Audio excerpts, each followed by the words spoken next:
រដ្ឋបាលខេត្តកែបនាំយកអំណោយជូនកងពលតូចថ្មើរជើងលេខ31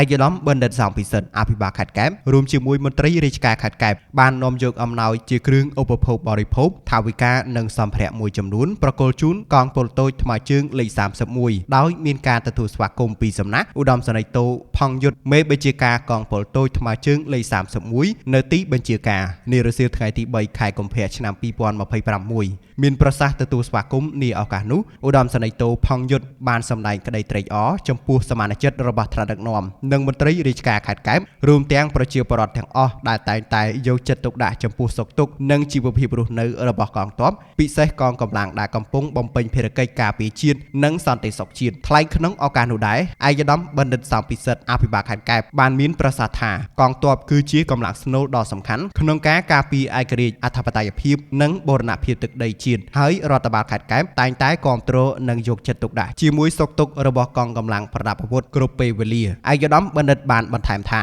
អំណោយដែលបាននាំយកមកប្រគល់ជូននាពេលនេះគឺមានការចូលរួមចំណែកមួយក្នុងការលើកទឹកចិត្តដល់កងទ័ពក្នុងការបន្តបំពេញភារកិច្ចប្រកបដោយស្មារតីទទួលខុសត្រូវវីរភាពនិងភាពស្មោះត្រង់ចំពោះជាតិសាសនាព្រះមហាក្សត្រព្រមទាំងបានជូនពរកងពលតូចថ្មើរជើងលេខ31ឲ្យមានសុខភាពល្អសុវត្ថិភាពនិងជោគជ័យក្នុងការបំពេញភារកិច្ចគ្រប់ពេលវេលា